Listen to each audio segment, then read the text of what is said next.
दोस्तों थंबनेल देखकर ही समझ गए होंगे कि आज हम किस विषय में बात करने वाले हैं।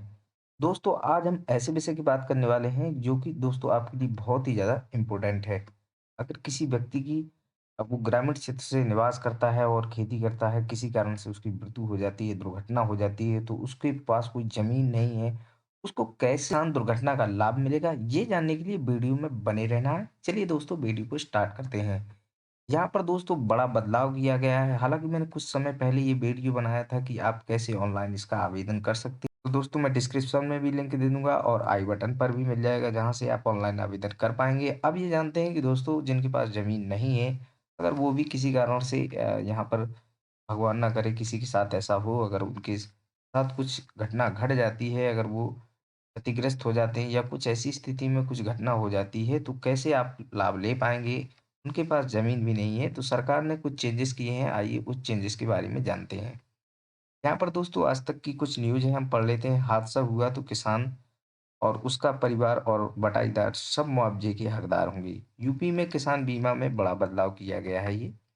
उत्तर प्रदेश कैबिनेट ने किसानों के लिए दुर्घटना बीमा योजना में अहम बदलाव किए हैं। अब किसानों के अलावा उनके परिजनों व बटाईदार को भी मुआवजे का हकदार माना जाएगा। कहने का तात्पर्य ये है कि जिनके पास ज़मीन नहीं है, वो भी इस योजना के पात्र होंगे। ज़्यादातर आप सभी लोग जानते होंगे, जो लोग भी ग्रामीण क्षेत्र से निवास करते हैं, उनके पास कोई एक साधन नहीं होता है, इसलिए खेती ही वो लोग सभी करते हैं। तो ज़्यादातर सभी जो ग्रामीण क्षेत्रों में रहते हैं, वो सभी कृषि से संबंधित जुड़े होते हैं।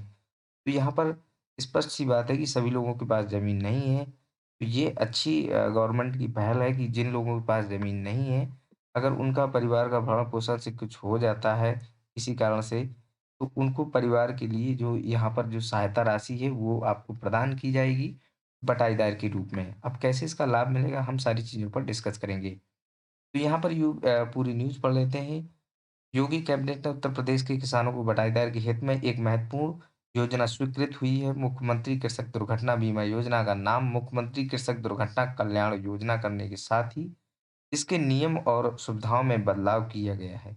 अब नए नियमों के मुताबिक बीमे के वारिस के तौर पर किसान के परिवार के अलावा बटाईदार भी हकदार होगा इस योजना के दायरे में। कहने का तात्पर्य ये है, अगर पिता है, पिता के पास जमीन है और बेटा भी उस पे खेती करता है, बेटा अगर किसी कारण से किसी दुर्घटना में उसकी मृत्यु हो गई है, तो इस अवस्था में बेटे के जो शादी हुई है उसकी पत्नी को या बेटे को लाभान्वित किया जाएगा। तो दोस्तों इस तरीके से आप बटाईनामा लिखवा के अपनी तहसील में जाके बटाईनामा लिखवा सकते हैं और ऐज की बाउंडेशन है वो रखी गई है 18 से 70 बीच के वर्ष में होना चाहिए, जिसकी मृत्यु हुई हो। अब यहाँ पर दुर्घटना के कितने दिनों में आवेदन करना होगा, तो ये ध्यान रखना है कि 45 दिनों के भीतर इसका ऑनलाइन आवेदन या आप संबंधित अपनी जो भी तहसील है, वहाँ पर जाकर आपको ये डॉक्यूमेंट्स जमा कराने होंगे।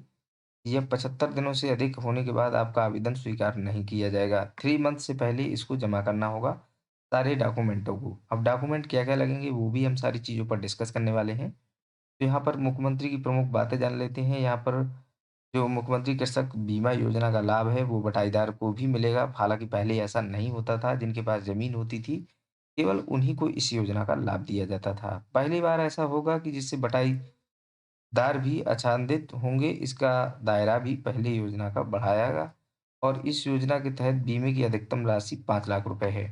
मतलब आपको जो है 5 लाख रुपए तक की राशि यहाँ पर दी जाती है। अब इसमें कुछ आंधी, तूफान, भूस्खलन और मरने या दिव्यांग होने की किसान नाबालिग 18 से 70 वर्ष के बीच में अगर मृत्यु हो जाती है इन कारणों से या और भी कोई कारण हो सकता है, तो इस स्थिति में उसके परिवार को भी लाभ दिया जा सकता है या ऐसी स्थिति में किसान के परिजनों, पत्नी, बेटा व इनको सभी लाभान्वित किया जाएगा। जिनके पास ज़मीन नहीं है, वो भी इस योजना के पात्र होंगे। मतलब मेरे कहने का तात्पर्य ये है, जो मृतक है, उसके पास अगर ज़मीन नहीं है, तो वो बिल्कुल हकदार होगा।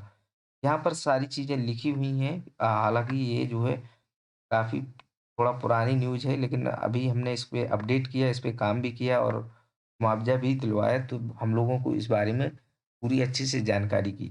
अब दोस्तों इसमें डॉक्यूमेंट क्या लगते हैं, हम वो भी बता देते हैं। सबसे पहले जो भी मृतक होगा, तो उसका जो है यहाँ पर पोस्टमार्टम होना चाहिए कि ये जो घटना हुई है, वो किस कारण से होना हुई है, तो यहाँ पर पोस्टमार्टम बहुत इम्पोर्टेंट है। उसके साथ में मृत्यु प्रमाण पत्र और उसके साथ में आयु संबंधी प्रमाण पत्र भी आपका लगेगा। आयु संबंध में आप दे सकते हैं, जैसे आपका कुटुंब परिवार रजिस्टर की नकल हो गई या मार्कशीट वगैरह भी आप दे सकते हैं।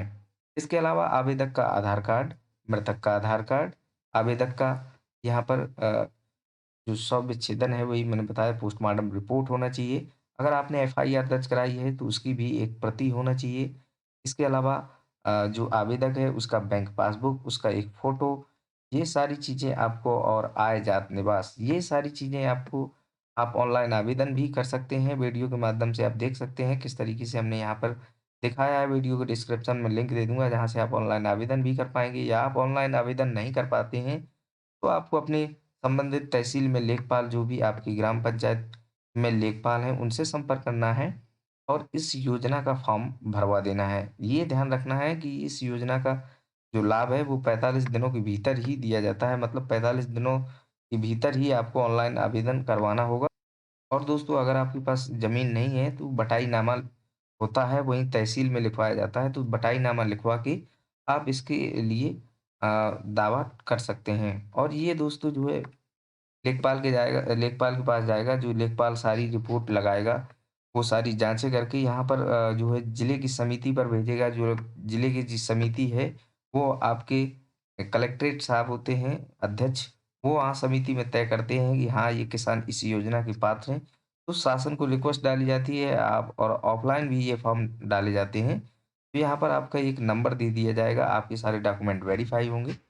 और उस जो फ़ाइल नंबर होगा आपका जितना रहेगा, उस हिसाब से आपको फ़ाइल नंबर के हिसाब से जब भी गवर्नमेंट के पास पैसा होगा या बजट खत्म हो जाता है कभी-कभार, या बजट जब भी आएगा तो आपको लाभान्वित किया जाएगा। ये जानकारी आपको कैसी लगी? अगर ये जानकारी आपको मेरे माध्यम से मिल रही है और आपको अच्छा लगा हो वीडियो, तो मुझे कमेंट सेक्शन में ज़रूर बताइएगा। और मिलते हैं नई जानकारी के साथ, तब तक के लिए नमस्कार। Thank you for watching. नमस्कार।